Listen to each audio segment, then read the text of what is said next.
अस्सलाम वालेकुम, मैं हूं फ़खर दुरानी और आप देख रहे हैं फैक्ट चेक पाकिस्तान। आज 4-5 मौज़ूआत पे बात करेंगे। सबसे पहले बात करेंगे इमरान खान की 2025 में क्या रिहाई होगी या नहीं होगी, और अगर होगी तो कब तक मुतवक्के है, इस पे तफसीलन बात होगी। दूसरे नंबर पे बात करेंगे इमरान खान की रिहाई के लिए ट्रंप की सदारती हलफ बर्दारी की तकरीब में PTI क्या मनसूबा बना रही है, इस पे तफसीलन बात होगी। तीसरे नंबर पे बात करेंगे इमरान खान ने क्या तालिबान को पाकिस्तान में दोबारा आबाद करने में कोई किरदार अदा किया, या ये फैसला जनरल बाजवा और जनरल फैज़ हमीद का था। तफसीलन इस पे भी बात होगी। और चौथे नंबर पे बात करेंगे 2024 में दुनिया का अमीर तरीन शख्स कौन रहा, इस पे तफसीलन बात होगी। और पाँचवें नंबर पे बात करेंगे सऊदी अरब की तरफ से पाकिस्तान में सरमायाकारी के हवाले से फैसला किया गया है, किस हवाले से और कहाँ पे ये सरमायाकारी होगी, तफसीलन इस पे भी बात होगी। सबसे पहले बात कर लेते हैं इमरान खान के हवाले से कि क्या 2025 में इमरान खान की रिहाई होगी या नहीं होगी। 2024 में भी PTI की तरफ से और उसके साथ साथ जो PTI के जो हामी यूट्यूबर्स और जर्नलिस्ट हैं उनकी तरफ से भी ये बारहा मुख्तलिफ डेट्स दी जाती रही कि इमरान खान 15 दिनों में रिहा हो रहे हैं, इमरान खान महीने में रिहा हो रहे हैं। मुख्तलिफ डेट्स पे डेट्स दी गई। इमरान खान की लीगल टीम की तरफ से भी, इमरान खान के जो दीगर रहनुमा हैं उनकी तरफ से भी। फिर ये कहा गया कि जैसे ही ट्रंप इलेक्शन जीतेगा नवंबर में, तो फौरी तौर के ऊपर ट्रंप की तरफ से ये पाकिस्तान के ऊपर दबाव आएगा और इमरान खान को जो मौजूदा इस्टेब्लिशमेंट और हुकूमत है ये रिहा कर देगी। लेकिन हमने देखा कि ट्रंप की तरफ से फॉर्मली तो कोई अभी तक ना इवन, क्योंकि जो ट्रंप की तरफ से जो भी इस तरह के इक़दाम उठाए जाते हैं वो ट्वीट्स की सूरत में होते हैं। माजी में भी अगर देखा जाए, ट्रंप ने जब ये 2017 में हलफ लिया था, पहली मरतबा जब ये सदर बने थे, तो उसके बाद इन्होंने फरवरी 2017 में एक बड़ा सख्त ट्वीट किया था पाकिस्तान के हवाले से और पाकिस्तान के किरदार खासतौर के ऊपर अफगानिस्तान में जो ये पाकिस्तान के ऊपर इल्ज़ामात लगाए गए कि पाकिस्तान डबल गेम खेल रहा है, पाकिस्तान तालिबान को भी सपोर्ट कर रहा है, उसके साथ साथ अमेरिका से फंड्स भी लिए जा रहे हैं। तो ये जो ट्रंप की तरफ से एक जो उनकी जो खारजा पॉलिसी है या ओवरऑल जो ट्रंप एडमिनिस्ट्रेशन की पॉलिसी है वो ट्विटर के जरिए ही चलाई जाती थी। ये एक्सपेक्ट किया जा रहा था कि ट्रंप जीतने के बाद ये इमरान खान के हवाले से कोई ट्वीट करेंगे और उसके बाद पाकिस्तानी हुकूमत उनको फिलफोर रिहा कर देगी। लेकिन हमने देखा कि सिवाय रिचर्ड ग्रेनल के या चंद एक कुछ जो अरकान कांग्रेस हैं अमेरिका के, उनकी तरफ से ट्वीट्स किए गए और वो भी उसी सूरत में कि ये इतलात भी हैं कि ये जो मुख्तलिफ जो अरकान कांग्रेस हैं उनको फंडिंग की जाती है, जो फंड रेजिंग जो जितने भी इस तरह की तकारीब होती हैं उसमें इनको फंडिंग दी जाती है जो PTI के ओवरसीज चैप्टर है उसकी तरफ से, और फिर वो उसकी जो है वो इवज़ वो इमरान खान के लिए वो ट्वीट वगैरह करते हैं। रिचर्ड ग्रेनल के अलावा अभी तक फ़िलहाल जो ट्रंप की 9 मुंतखब जो उन्होंने नॉमिनेट किए हैं अपनी एडमिनिस्ट्रेशन के लिए, चाहे वज़रा हों या बाकी अहम ओहदों के लिए, अभी तक किसी ने इमरान खान के हवाले से कोई ट्वीट नहीं किया। और ना ही ट्रंप जो इस खित्ते में ख़ासतौर के ऊपर जो पाकिस्तान के हवाले से कोई भी काम होता है, अगर माजी में जो ट्रंप ने जो पहले दौरे सदारत में वो सऊदी अरब के ज़रिए, क्योंकि वो मोहम्मद बिन सलमान के बहुत ज़्यादा क्लोज समझे जाते हैं ट्रंप और उनके जो दामाद और उनकी बेटी, तो उनके ज़रिए यहाँ पे जो भी कोई इक़दाम उठाने हों या पाकिस्तान से कुछ करवाने के हवाले से उनके ज़रिए ऑपरेट करेगा। और मैं नहीं समझता कि ये मोहम्मद बिन सलमान कोई इमरान खान की रिहाई के लिए कोई ट्रंप के कहने के ऊपर किरदार अदा कर सकते हैं। बहरहाल ये तो जो PTI की एक होप और उम्मीदें थी और उसके साथ साथ जो उनके हामी यूट्यूबर्स थे उनकी तरफ से कि इमरान खान 2024 में रिहा हो जाएंगे। 2024 की आज आखिरी तारीख है, लेकिन कोई इमरान खान की रिहाई का कोई वो नज़र नहीं आ रहा, चांसेस नज़र नहीं आ रहे। तो सवाल ये है कि क्या 2025 में इमरान खान रिहा हो सकते हैं या नहीं हो सकते। इस हवाले से आज जो दी न्यूज़ के एडिटर इन्वेस्टिगेशन है उन्होंने हुकूमती जो कमेटी है मुज़ाकराती उनके एक रुकन से बात की है और वो उन्होंने ये बताया है अंसार अब्बासी साहब को कि ये इमरान खान के ऊपर डिपेंड करता है कि अगर वो मौजूदा जो हुकूमत है और जो मौजूदा निज़ाम है अगर उसमें कोई रखना अंदाजी नहीं डालते तो फिर इनको बनी गाला में शिफ्ट किया जा सकता है और उनको हाउस अरेस्ट किया जा सकता है, यानी अपनी बनी गाला की रिहाइश गाह पे इनको नज़रबंद किया जा सकता है। तो सवाल ये है कि क्या ये इमरान खान इसको कबूल कर लेंगे हुकूमत की तरफ से जो ऑफ़र है। तो मैं नहीं समझता कि ये इमरान खान किसी सूरत कबूल कर सकते हैं। पहली बात तो ये है कि मैं इस हवाले से पहले भी डिस्कस कर चुका हूं कि इमरान खान इसलिए नहीं करेंगे क्योंकि बनी गाला में जो इनको सहूलियात और जो आसाइशें मिल रही हैं वो इनको जो अडियाला जेल में जो सहूलियात और आसाइशें मिल रही हैं वो बनी गाला में इनको किसी सूरत नहीं मिल सकती, क्योंकि जो सिक्योरिटी प्रोटोकॉल होगा वो मज़ीद ज़्यादा सख्त होगा इनकी रिहाइश गाह के हवाले से। इसलिए ये हुकूमत की तरफ से जो ऑफ़र की जा रही है, मैं नहीं समझता कि ये इमरान खान इसको कबूल करेगा। असल जो ऑप्शन है और जो मुज़ाकरात के ज़रिए अगर इमरान खान के साथ कोई भी मामला तय होने हैं वो इस्टेब्लिशमेंट ने करने हैं, और इस्टेब्लिशमेंट उसी सूरत ही इमरान खान की रिहाई हो ज़मानत पे या इवन उनको बनी गाला भी शिफ्ट करना हो तो वो उसी सूरत में होगा जब तक इमरान खान कोई अपना माफ़ीनामा और माफ़ी पब्लिकली जो है वो इसको कबूल नहीं करेंगे 9 मई के हवाले से। उसके अलावा मैं नहीं समझता कि ये इमरान खान की कोई रिहाई मुमकिन है इवन 2025 में भी। और उसकी वजूहात यही है कि अगर आप देखें कि फ़ौज के अंदर जो जनरल फैज़ हमीद बड़े एक पावरफुल और इन्फ्लुएंशियल एक जो है वो जर्नेल के तौर के ऊपर समझे जाते थे, लेकिन अगर फ़ौज उनका कोर्ट मार्शल कर सकती है और उनके खिलाफ कार्रवाई कर सकती है तो मैं नहीं समझता कि कोई इमरान खान के हवाले से बैरूनी दबाव में आके वो इमरान खान को रिहा कर सकते हैं, या इवन ये जो हुकूमत की तरफ से कोई ऑफर्स की जा रही हैं बनी गाला शिफ्ट करने की,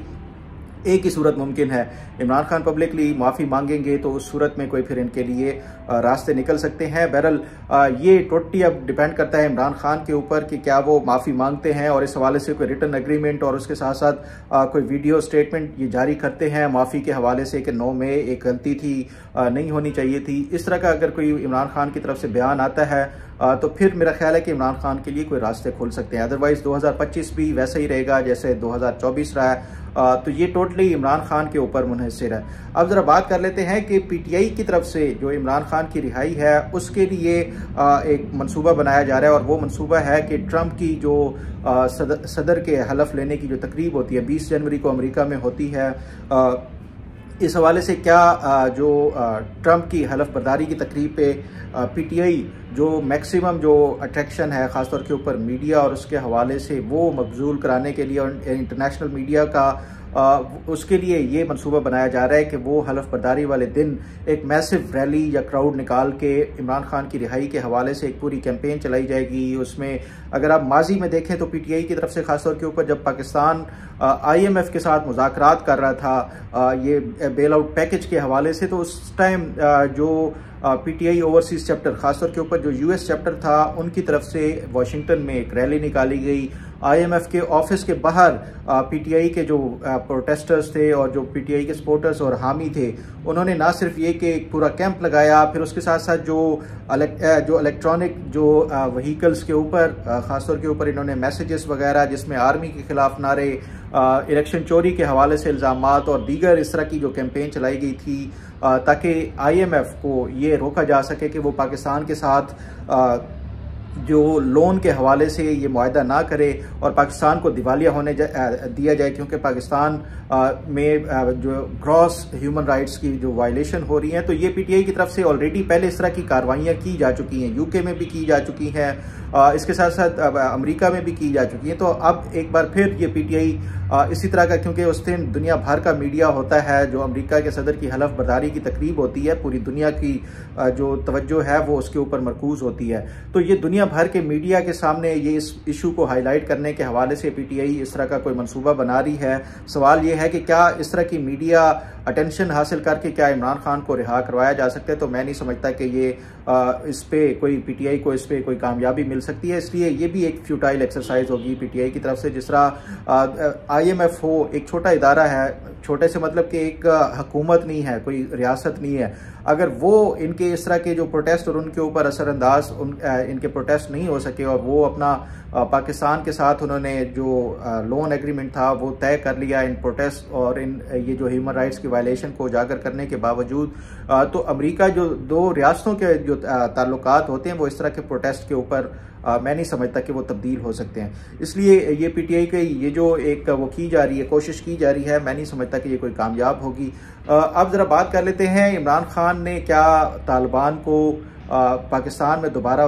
जो है वो आबादकारी के हवाले से कोई किरदार अदा किया था या नहीं किया था। इस हवाले से अगर आपको याद हो तो मैंने 1-2 महीना पहले वीलॉग किया था और इसमें जो डॉक्यूमेंट्री एविडेंस के साथ ये आपको बताया था कि जब इमरान खान के दौरे हुकूमत में मुज़ाकरात किए गए थे तालिबान को दोबारा पाकिस्तान में वापस लेने के हवाले से, कोई क्योंकि ये जो जब ये ऑपरेशन ज़र्ब-ए-अज़्ब शुरू किया गया था तो उसके बाद जो तालिबान तहरीक तालिबान पाकिस्तान के जितने सरकर्दा रहनुमा थे और उसके साथ साथ जो उनके फाइटर्स और दहशतगर्द जो थे वो पाकिस्तान की सरजमीन से अफ़गानिस्तान चले गए थे और वहाँ पे शिफ्ट हो गए थे। और वहाँ पे अफ़गान जो तालिबान है वो इनको महाजरीन के तौर के ऊपर वहाँ पे उन्होंने इनको एक्सेप्ट किया और उनको पनाह दी थी। तो इमरान खान की दौरे हुकूमत में जो है वो उन्होंने दोबारा नेगोशिएट करके ये जितने भी तालिबान के सरकर्दा रहनुमा थे उनके साथ नूर वली मसूद और उनके साथ ये मुज़ाकरात किए और फिर इनको यहाँ पे पाकिस्तान में वापस लाने के हवाले से इमरान खान ने फैसिलिटेट किया। जो 3 बुनियादी नुकात के ऊपर तालिबान के साथ मुज़ाकरात हुए थे जिसमें गारंटर अफ़गान तालिबान थे, वो 3 बुनियादी जो उसमें थे, पहला यही था कि जो अफ़गान तालिबान है उनको रिपैट्रिएट करने की इजाज़त दी गई इमरान खान की हुकूमत की तरफ से, यानी जितने भी वहाँ पे तालिबान बमा जो उनकी फैमिली और उसके साथ साथ जो दहशतगर्द और एक्टिव जो फाइटर्स थे उन सब को वापस जो है वो पाकिस्तान दोबारा आबाद करने के हवाले से ये इमरान खान ने उसको वो किया। दूसरे नंबर के ऊपर जो आबादकारी के अलावा उनको सेटलमेंट के हवाले से पूरा फैसिलिटेट किया गया। और तीसरे नंबर पे इन्होंने फाइनेंशियल जो कोई अरबों रुपए उन्होंने डिमांड किए थे वो भी ये तहरीक तालिबान पाकिस्तान को दिए गए और ये तीनों जो है वो रिटर्न एग्रीमेंट की सूरत में इमरान खान की हुकूमत ने वो किया। इमरान खान अब इस हवाले से ये कहते हैं कि ये फौजी क़यादत की तरफ से ये फैसला किया गया था, लेकिन अगर हम इमरान खान के माजी के बयानात देखें, जो उन्होंने मुख्तलिफ इंटरनेशनल मीडिया को इंटरव्यूज़ दिए, जो उन्होंने लोकल मीडिया को इंटरव्यूज़ दिए, इसका हमेशा इमरान खान ने क्रेडिट लिया है कि जो तालिबान के साथ जो हम जंग कर रहे थे और जो लड़ाई थी जिसकी वजह से दहशतगर्दी पाकिस्तान में मज़ीद बढ़ गई थी वो हमने ख़त्म की है। हमने तालिबान के साथ मुज़ाकरात किए, उनके साथ मुआहदा किया और अमन कायम किया है। लेकिन सवाल ये है कि क्या ये अमन कोई पायदार और देरपा था या नहीं था। तो उसको अगर अभी देखा जाए तो जो दोबारा से कार्रवाइयाँ इन तहरीक तालिबान पाकिस्तान की तरफ से शुरू की गई हैं और जो दोबारा से पाकिस्तान में एक दहशतगर्दी की लहर चली है, तो उससे ये साफ वाज़े हो जाता है कि ये इमरान खान की जो अमन और जो मुज़ाकरात की पॉलिसी है वो किसी सूरत कामयाब नहीं हुई। अब भी PTI की तरफ से यही कल जो इमरान खान ने एक बार फिर अडयाला जेल में सहाफ़ियों से बातचीत करते हुए जो पाकिस्तान की हुकूमत की तरफ से एक सर्जिकल स्ट्राइक की सूरत में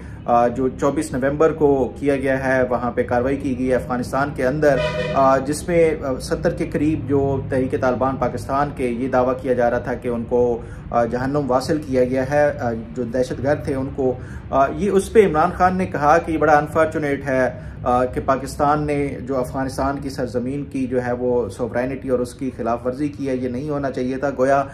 इमरान खान ने एक बार फिर अपना जो पलड़ा है वो अफ़गान तालिबान और जो तहरीक तालिबान पाकिस्तान है उनके पलड़े में डाला है, जो अपने जो सपोर्ट है, बजाय इसके कि जो पाकिस्तान के अंदर जो दरअंदाजी हो रही है और जो दहशतगर्दी हो रही है उसकी मजम्मत करते उन्होंने उन्हीं दहशतगर्दों के ही जो है वो साथ देने का और उसका जो साइड ली है। तो ये बड़ा एक अनफॉर्चुनेट है। इमरान खान के हवाले से शुरू से ही वो तालिबान के हवाले से जो उनकी पॉलिसी है वो बड़ी नरम है और यही वो वजह है कि इमरान खान को उनके जो सियासी मुखालफीन थे वो तालिबान खान कहते थे इमरान खान की बजाय। तो ये मैं नहीं समझता कि अगर कोई बंदूक और गोली की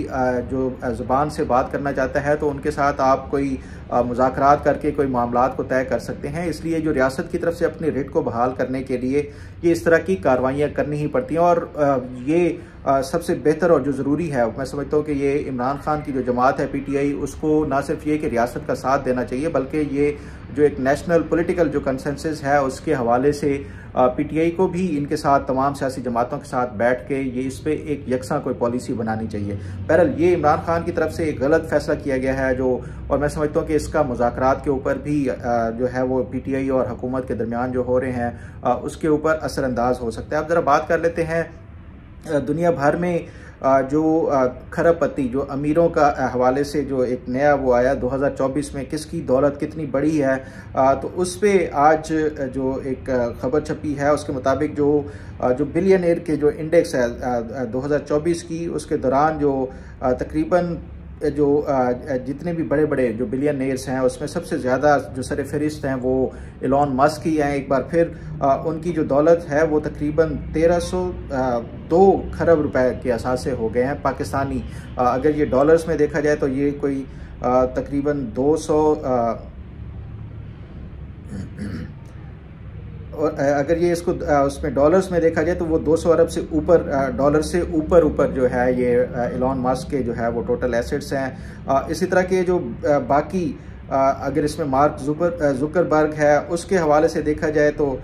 उनकी जो दौलत है वो 236 खरब रुपए है। इसी तरह जेनसन हुआंग की जो दौलत है वो 217 खरब रुपए है।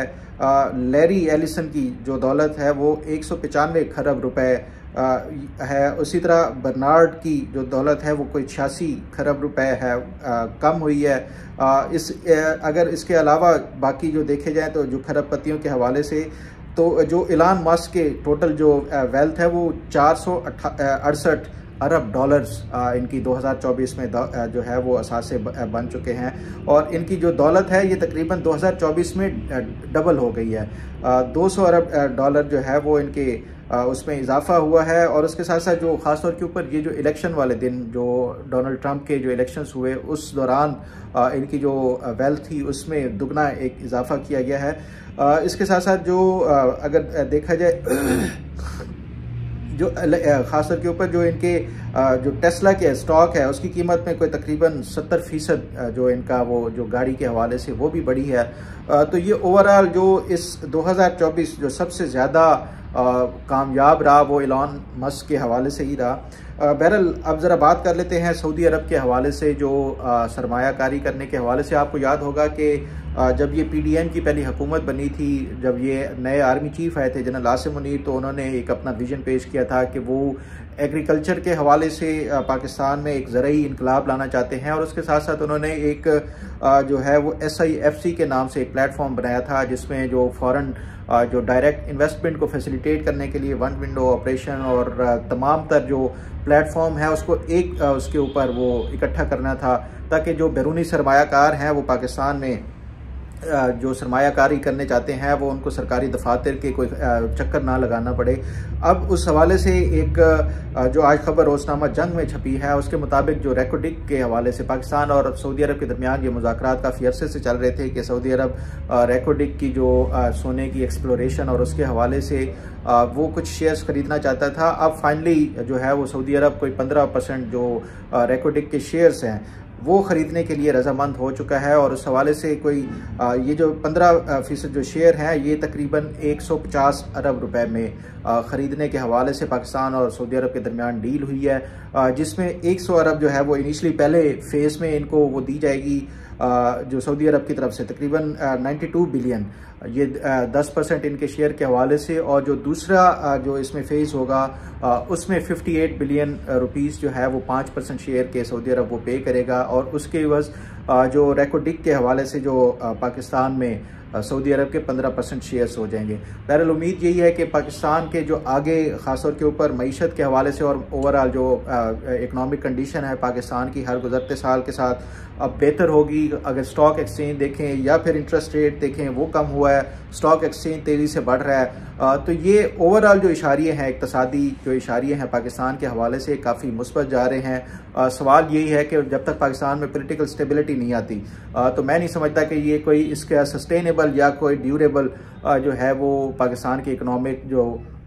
इसके हवाले से कोई बेहतरी हो सकती है। इसलिए ज़रूरत यही है कि तमाम सियासी जमातों को पहले मुल्क के हवाले से सोचना चाहिए, मईशत को बेहतर करें, पाकिस्तान को अपने पाँव पे खड़ा करें। उसके बाद सियासत भी होती रहेगी। उसके बाद जितनी भी चाहे वो आप वो करें किसने हुकूमत करनी है किसने नहीं करनी, चाहे वो इमरान खान हो या जो भी हो, नवाज शरीफ हो, शहबाज शरीफ हो या जरदारी साहब हों, वो तब तक ही हैं जब पाकिस्तान है। पाकिस्तान नहीं होगा तो ना इनकी सियासत होगी और ना ही इनकी हुक्मरानी होगी। बहरहाल ये आज की खबरें थी। आज मैंने एक जो स्पेशल सेगमेंट है वो आज शाम के हवाले से 2024 कैसा रहा है ओवरऑल पाकिस्तान के हवाले से, क्या क्या मेजर इवेंट्स हुए हैं पाकिस्तान के अंदर और इंटरनेशनली उसके हवाले से, और फिर उसके साथ साथ 2025 कैसा रहेगा पाकिस्तान के लिए, वो आज शाम को मैंने दूसरा जो सेगमेंट है वो उस हवाले से वो करूँगा। उसके लिए पूरी जो डिटेल्स और ये सारा कुछ मैंने वो कर लिया है। उम्मीद है आपको वो जो प्रोग्राम है वो भी पसंद आएगा और ये वाला भी। अल्लाह ताला आपका हामी और नासिर हो। अल्लाह हाफ़िज़।